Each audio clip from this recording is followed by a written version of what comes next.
el mensaje. Algo que tiene que ser un principio en nosotros. Gálatas 2:20. Y ahí podremos entrar en esta mañana a un acontecimiento en nuestra vida.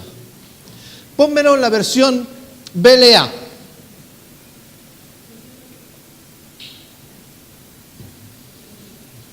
Mientras allá afuera hace calor, aquí estamos bien. Amén. Amén. Afuera hace más. Y ahora no vivo yo. Es Cristo quien vive en mí. Todo lo que vivo en lo humano, lo vivo con la fe en el Hijo de Dios, que me amó y se entregó por mí. Amén. Acuérdate que está hablando una persona totalmente transformada, una persona que perseguía a la iglesia, pero que le salió Jesucristo al encuentro y le dijo, dura cosa es dar coces contra el aguijón. Amén. O sea, que dura cosa era perseguir la iglesia. Amén. Y automáticamente bajo ese encuentro con nuestro Señor Jesucristo hay una transformación. Entendamos en esta mañana cómo el apóstol Pablo vive una transformación. Él perseguía a la iglesia, pero cuando se encuentra con Jesucristo, empieza a vivir una vida totalmente diferente. Ahora no vivo yo, es Cristo quien vive en mí. Todo lo que vivo en lo humano, pero vivía humanamente, no era un ángel angelical. Oye, aunque hayas recibido a Jesucristo, no te han salido alas. Amén. Mírate, no te puedes mirar atrás. Dile al que tiene al lado, ¿tengo alas o no tengo alas? Te va a decir que no. Al apóstol Pablo tampoco le salieron alas, porque dice, todo lo que vivo en lo humano, o sea, que era de carne y hueso como tú y como yo. Amén. Pero todo lo que vivía en lo humano, hay una forma de vivir en lo humano que tiene que tener éxito aquí en la tierra y tiene que desatar los planes de Dios. La única fórmula para que acontezca esto, porque yo puedo haber conocido a Jesucristo, yo puedo haber recibido a Jesucristo como Señor de mi vida y hacer las cosas mal y meterme en caminos malos y caminar desordenadamente. La única fórmula lo vivo en la fe del Hijo, en el Hijo de Dios, es vivir en fe. ¿Y cómo vivo en fe? Reconociéndole a Él, que me amó y se entregó.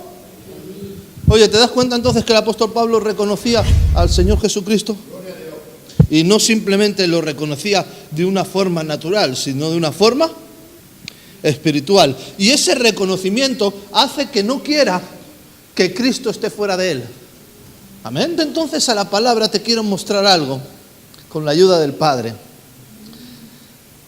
Génesis 4:1. Porque hay muchas maneras de reconocer. Reina Valera. Yo puedo reconocer a Dios de muchas formas, pero hay una fórmula que es la correcta. Amén. Yo puedo reconocer la obra del Señor de muchas fórmulas, pero hay una fórmula que es la correcta. Una manera de reconocer correctamente. Y yo tengo que aprender a reconocer mis pasos correctamente. No errar en mis pasos. Dice, conoció Adán a su mujer Eva, la cual concibió y dio a luz a Caín. Y dijo, por la voluntad de Jehová he adquirido varón. Oye, dice que conoció Adán. ¿A quién?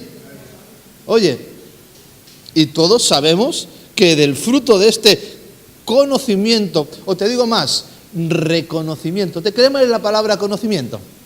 Conoció. La primera palabra es la palabra yadá, conocer, que quiere decir también reconocer. Amén. Lo pone ahí. Amén. Reconoció a Adán y a Eva y sale un fruto. ¿Y el fruto cuál es? Oye, ¿le salió bien el primer fruto? Oye, no le salió bien. Entonces, en nuestro caminar en esta tierra con Dios, puede que haya reconocimientos que no salgan bien. Pero, oye, ¿tú quieres tener Caínes o quieres tener Abeles? Ese se sabe bien, el Caín no funcionó, ¿eh? Yo no quiero tener Caín, yo quiero tener Abel. Amén. Nunca pondríamos a nuestro hijo Caín, ya sabiendo lo que cometió Caín. Amén. Dio a luz a su hermano. Tecléame la palabra dio.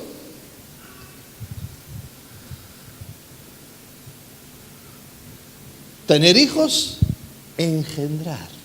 Entonces, yo no quiero conocer, yo quiero engendrar. O sea que en el segundo, y dio a luz, engendró a Abel. Yo quiero engendrar frutos. Amén. La iglesia entonces está llamada a engendrar, a dar frutos agradables ¿para quién? Entonces yo en mi camino puedo tener conocimientos o puedo tener engendramientos. ¿Es importante entonces este tema? Porque yo tengo que engendrar.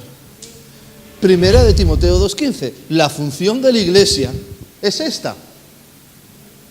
Vamos a leer desde el 14, por si alguien no ha visto este versículo, porque muchos se piensan que está hablando de la mujer, pero vamos a desglosarlo. Y Adán no fue engañado, sino que la mujer, siendo engañada, incurrió en transgresión. En un principio está hablando de la Eva, de Adán. Pero después dice, pero se salvará engendrando. Pero la mujer engendra o concibe. Entonces no puede estar hablando de Eva. Está hablando de la iglesia. La iglesia entonces, ¿se entiende? La iglesia se salvará engendrando hijos. Y en los últimos tiempos, ¿qué es lo que tiene que hacer la iglesia? ¿Construir o no construir? Tiene que construir algo espiritual para que nuestro Señor Jesucristo, que está sentado a la diestra del Padre, mire y diga, yo me tengo que desposar con ella. Amén. Cristo se va a casar con una esposa. Amén. Di conmigo, no con un engendro. ¿Se entiende entonces? Amén. Tenemos que ataviarnos, acorde a las circunstancias. ¿Verdad que sí? Ya. Nos vamos a vestir decorosamente para nuestro Señor. Vamos a hacer las cosas bien. Creo entonces en la necesidad de que nosotros pongamos conocimiento en estas cosas, porque el día de mañana está ahí y los caminos no los encontramos. Y yo no quiero cometer errores, yo quiero caminar correctamente conforme ya no vivo yo, sino vive Cristo en mí. Y aunque soy humano, vivo por la fe, por aquel que me amó y se entregó por mí. Entonces lo estaba reconociendo y estaba diciendo, ¿sabes qué? Si nos sentáramos con el apóstol Pablo, estaba diciendo, yo lo que quiero es que cada paso que yo dé le agrada a mi Señor. Di muchos pasos que entristecieron, pero Dios tuvo misericordia de mí y se presentó en el camino, y yo iba en contradirección, pisando a los cristianos, matando a los cristianos, pero Él tuvo misericordia de mí. ¿Ha tenido misericordia Dios de ti? Amén. O sea que aquí hay muchos Saulos también convertidos en Pablos, que Dios en su misericordia dijo, voy a encontrarme con él o con ella en el camino. Y automáticamente tiene que haber una transformación, un cambio. Automáticamente ya no vivo yo, sino que vive Cristo en mí. Quiero mostrarte entonces qué es lo primero que la iglesia tendría que hacer. Éxodo 2:24. Porque nosotros hemos o estamos a lo mejor aún en alguna esclavitud por alguna circunstancia. Pero nosotros no estamos solos. Nosotros sabemos en quién hemos creído y sabemos quién escucha nuestras oraciones. Tú tienes una boca que no es para criticar, no es para hablar mal, no es para hacer trajes. Tú tienes una boca para usarla poderosamente en Dios. Y el pueblo de Israel muchas veces es figura de nosotros, de cómo nos hemos podido encontrar o esclavos en el mundo o esclavos en medio de alguna circunstancia. Hay veces que vivimos alguna esclavitud por alguna circunstancia, pero Dios quiere librarnos de esa esclavitud. Y dice, y oyó Dios el gemido de ellos y se acordó de su pacto con Abraham, Isaac y Jacob. O sea que, ¿quién escucha las oraciones? Escuchó la oración del pueblo de Israel cuando estaban afligidos en Egipto. Amén. Y mira qué dice el 25. Y miró Dios a los hijos de Israel y los... Oye, yo tengo que ser entonces reconocido. Yo entiendo que si yo reconozco a Dios, Dios me va a reconocer a mí. Yo entiendo entonces que Jesucristo es aquel que quiere, como con sus discípulos, que nosotros tengamos conocimiento de quién es Él. Y como cuando cogió a los discípulos y iba andando con ellos, y le preguntó, le dijo, ¿quién dice la gente que soy yo? Y le soltó el principio más grande para la iglesia. Así Dios quiere que nosotros lo entendamos para que nosotros actuemos bajo ese conocimiento. Dice que iba andando con ellos y Jesucristo le pregunta a sus discípulos, ¿quién dice la gente que soy yo?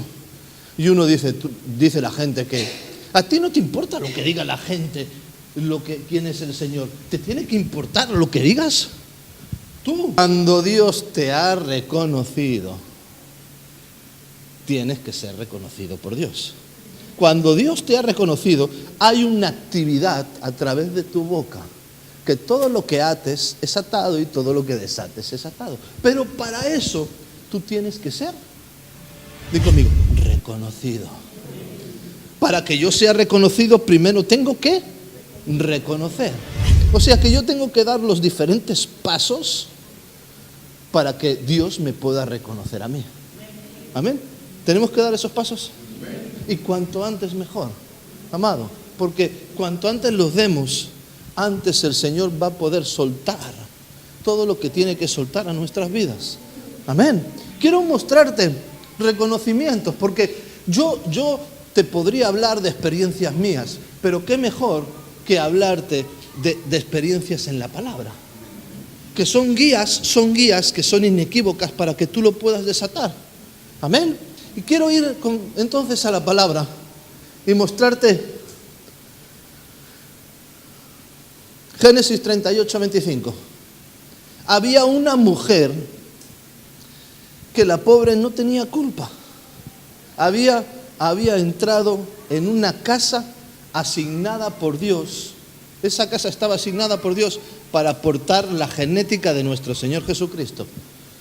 Y esa mujer se casa con el mayor. Tamar se casa con el mayor, pero el mayor se lo lleva al Señor. Amén. Hay muchos hombres y muchas mujeres con un llamado tremendo de parte de Dios, pero sin poderlo fructificar. Amén. Pero Tamar nos enseña la insistencia. Tamar nos enseña que uno tiene que luchar por su destino profético, que uno tiene que pelear esta buena batalla, que las cosas no van a venir regaladas, que las cosas valen un precio. Amén. Judá, cuando fallece su hijo, dice, pues vamos a hacer lo que dice la ley. Le voy a entregar a Tamar, a mi segundo hijo. Pero el segundo hijo no quería engendrar en ella, porque el fruto no iba a ser para el hijo, sino iba a ser para el fallecido. Amén. Entonces él no quería engendrar. Y dice la Escritura que entonces no engendraba en ella, y Dios lo vio y no le gustó. Y los mató. O sea que si nosotros no hacemos la obra del Señor, también Dios nos puede ejecutar de esta tierra. Amén. Pero ella, cuando la sacaban, envió a decir a su suegro, del varón cuyas cosas son estas, estoy encinta. También dijo, mira ahora quién son estas cosas, el sello, el cordón y el bátulo. Entonces Judá, diga amigo, la reconoció. Y dijo, más justa, ¿qué dice? Más justa es ella, por cuanto no le he dado a Sela a mi hijo, y nunca más la conoció. Oye, desató entonces Tamar el reconocimiento. ¿Sabes? lo que portaba Tamar en su vientre? La genética de nuestro Señor Jesucristo. Porque del linaje de Judá viene la genética de nuestro Señor Jesucristo. Hoy espiritualmente, nosotros, ¿qué portamos? La genética de nuestro Señor Jesucristo. Pero a Tamar, ¿qué le pasaba? Que no la engendraban para poder portar la genética de nuestro Señor Jesucristo. Entonces, había un impedimento, pero rompió todo impedimento para poder engendrar. Tú y yo tenemos que romper todo impedimento para poder engendrar lo que es de Dios. No engendrar Caíns. Amén. Tenemos que engendrar lo que es de Dios. Dale un fuerte aplauso al Señor.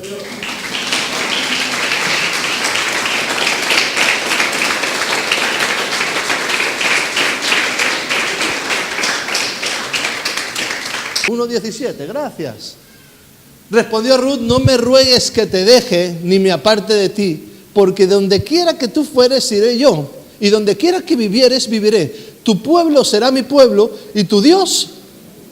Donde tú murieres, moriré yo, y así seré sepultada. Así me haga Jehová y aún me añada que solo la muerte hará separación. Oye, automáticamente, ¿sabes qué hizo Ruth? Se casó. ¿Que se puede casar con la suegra? Sí, pero espiritualmente. ¿No? Entró en vínculo de pacto con ella. Amén. Se entró en una dimensión espiritual llamada, di conmigo, reconocimiento. Reconoció la casa, reconoció a la madre de la casa. Y ahora, ¿qué beneficios hay? ¿Por qué te tengo que explicar esto? Digo, porque cuando uno camina con Dios, grandes beneficios hay. Y esa muchacha entendió algo. Y Dios, cuando tú reconoces, Él te tiene que reconocer. Llegaron con las manos vacías a Belén de Judá. Y automáticamente se fueron a la casa que había dejado Noemí, su suegra. La casa, pues tú imagínate, después de tantos años, ¿cómo estaría? Cuando tú dejas una casa por muchos años, después cuando te la encuentras. Y al día siguiente ella tuvo que ir a buscar el alimento. Amén. ¿Es difícil cuando uno empieza de cero? ¿O no? Lo hemos pasado difícil, ¿no? Cuando hemos empezado de cero. Cuando viniste, Giovanni, aquí a este país con una maleta y poco más, ¿no? Y empezaste de cero, ¿no? Con estas manos y estos pies. Saliste a espigar, como Ruth. Qué bueno que cuando picaste en la primera puerta, se te abrió la primera puerta y empezaste a trabajar. Oye, tú estás bendecido. Pero hay quien ha estado años para conseguir encontrar el primer trabajo. Bueno, tú, Jimmy, no te costó mucho tampoco, porque ¿sabes lo bueno que tuviste tú, Jimmy? Que lo primero que reconociste es casa. Reconociste es un padre. Y ¡pum! Mira, un Ruth, no una Ruth, Mira la diferencia de otros que a lo mejor vienen aquí y lo que cuesta encontrar un trabajo, lo que cuesta que se te abra una puerta. ¿Por qué? Si somos hijos de Dios. Porque concebimos, no engendramos. Pero cuando uno engendra, ¿cómo cambian las cosas? Ruth estaba preparando todo su cuerpo para un engendramiento glorioso, el engendramiento de la genética de Cristo en su vida. Porque Ruth también está en la genealogía de Mateo. Amén. Como está Tamar, está Ruth. Son aquellos que portan la simiente de nuestro Señor Jesucristo, sabiendo que nuestro Señor Jesucristo fue una obra del Espíritu, pero que tiene una genealogía por parte de su mamá y de su papá. Amén. Génesis 4:1. Conoció a Adán a su mujer, Eva, la cual concibió y dio a luz a Caín, y dijo: por voluntad de Jehová adquirió, después dio, después engendró. Claro, nosotros conocemos la historia después, pero qué bueno que nos sirvan las historias ya conocidas para que nosotros entendamos que no es conocer, que es engendrar. Que la iglesia se salvará engendrando hijos. Dice con modestia, para si alguien no lo sabe, con cordura de mente, con conocimiento. Yo tengo que tener cordura para hacer la obra de Dios. Amén. ¿Oramos? Amén. Pastora, levántese. Ponte en pie. Que el Padre entonces